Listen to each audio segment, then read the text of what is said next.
Welcome back जी।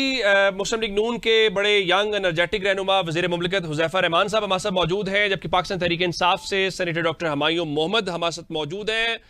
आगाज जो है मेरे ख्याल है हुज़ैफा साहब से कर लेते हैं। हुज़ैफा साहब बताइए, ये आपके लिए तो मेरे ख्याल है आज अनएक्सपेक्टेड है या एक्सपेक्टेड था, या फिर आपको वो हराने में कामयाब हो गए हैं? जी, बहुत शुक्रिया उमर दराज साहब। आपकी मेहरबानी। और सेनेटर हुमायूं मोहम्मद साहब को भी मेरा सलाम पहुंचे। पहली बात तो ये कि मैं गुज़िश्ता 4-5 रोज से टीवी चैनल पर मुसलसल ये कहता रहा हूं कि जो सुहेल अफरीदी साहब हैं वो वज़ीर आला नहीं बन पाएंगे।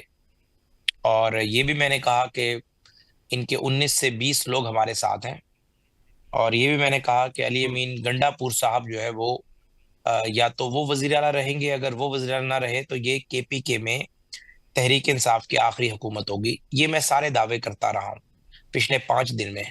और हम्म। आज जो ज़ाहिर है ये मूव हुई है, तो ये उन दावों के बरक्स सारी एक्टिविटी हुई जो रिजल्ट आया है सामने।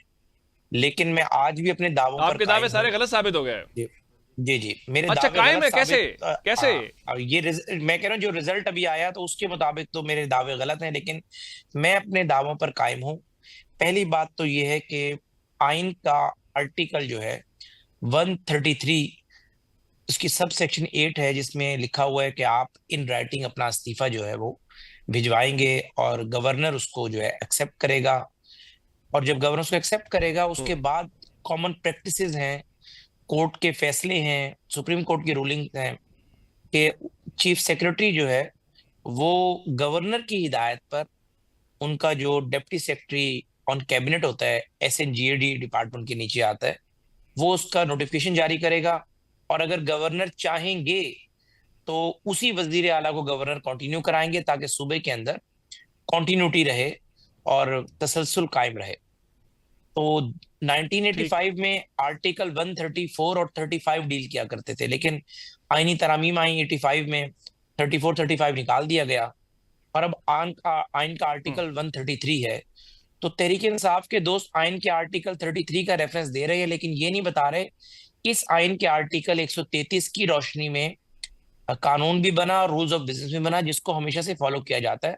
उस्मान बुज़दार का इस्तीफा आप देख लें। हम्म, उस्मान बुज़दार ने जब इस्तीफा दिया, उस वक्त केपी के पंजाब में इनका हम्म, अपना गवर्नर था, उसने उस इस्तीफे को एक्सेप्ट कर कर हम्म, चीफ सेक्रेटरी पंजाब ने अपने सेक्रेटरी SNGAD को कहा कि आप इस इस्तीफे की मंजूरी का नोटिफिकेशन जारी करें और उसमें लिखें कि गवर्नर ने इस्तीफा कबूल किया है। ये प्रोसेस नहीं किया गया।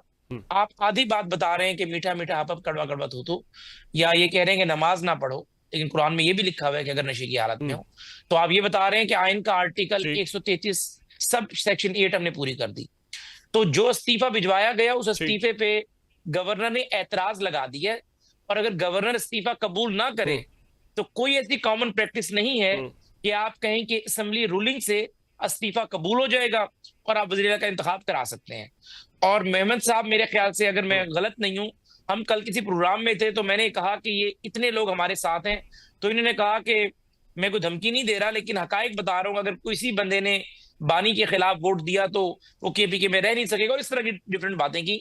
आज भी जो 20 हम्म। 22 लोग हमारे साथ जुड़े हुए हैं उसी तरह खड़े हुए हैं, लेकिन जाहिर है उन्होंने अपनी शिनाख्त तब डिस्क्लोज करनी है जब उन्हें यकीन हो जाएगा कि जुड़े अपोजिशन का जैफा साहब, अपोजिशन का वजीर आला। जुड़े जुड़े वो आपके जी साथ हुए, प्लीज। लेकिन वोट आज वो सोहेल अफरीदी को दे रहे थे ऐवान के जी अंदर। 90 मैं वही वोट पूरे मुकम्मल लिए, कर दो रहा हूँ। तिहाई अक्सरियत बनती है उनकी। मैं मैं आपको वो बता रहा हूँ ना जी, गुजारिश कर रहा हूँ। हमने ही उस पे ना वर्किंग की और इसीलिए इस मामले को पेंडिंग कर दिया कि कल पेशावर हाई कोर्ट आज की तमाम कार्रवाई को, चूंकि अगेंस्ट दी कॉन्स्टिट्यूशन हुई है, इसको कलअदम करार दे देगी और अली अमीन गंडापुर दोबारा हम्म। वजीर आला होंगे। 15 तारीख को अली अमीन गंडापुर दोबारा जाएंगे, अच्छा। गवर्नर उनका इस्तीफा एक्सेप्ट करेंगे अगर, उसके बाद SNGAD डिपार्टमेंट नोटिफिकेशन करेगा, उसके बाद बाकायदा गवर्नर की एडवाइस पर स्पीकर दोबारा असेंबली सेशन बुलाएगा और सुहेल अफरीदी साहब एज अ सिंपल MP इजलास में जाएंगे, अपने कागजात जमा कराएंगे, हमारा भी कैंडिडेट आएगा। फिर पता चल जाएगा कि मेरी बातें गलत थी या सही थी।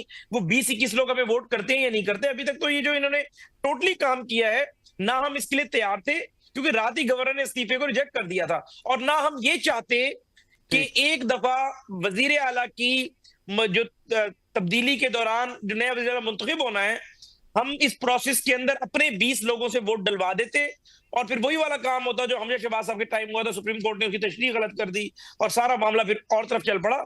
जिस वक्त हमें ये यकीन होगा कि आइन के तहत वजीर आला का इंतखाब हो रहा है, तो वो 19-20 लोग जो है हमें ही तो वोट करेंगे।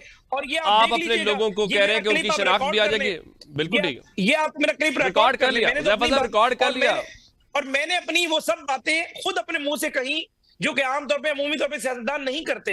वो कहते हैं कि नहीं जी बात गई, रात गई, बात बिल्कुल गई, ठीक अब इसमें ना है, हो। मैंने आपका प्लीज। आपका ये आज का क्लिप भी रिकॉर्ड कर लिया, आपकी गुफ्तगू भी रिकॉर्ड के ऊपर है। और सेनेटर साहब, मुझे तो यूं लग रहा है कि जो अली अमीन गंडापुर है वो आपके नहीं, वो नून लीग की चॉइस है। वो कहते हैं नहीं, हमें सिर्फ चाहिए तो अली अमीन गंडापुर स्टे करेंगे, बाकी किसी को नहीं हम कबूल करेंगे।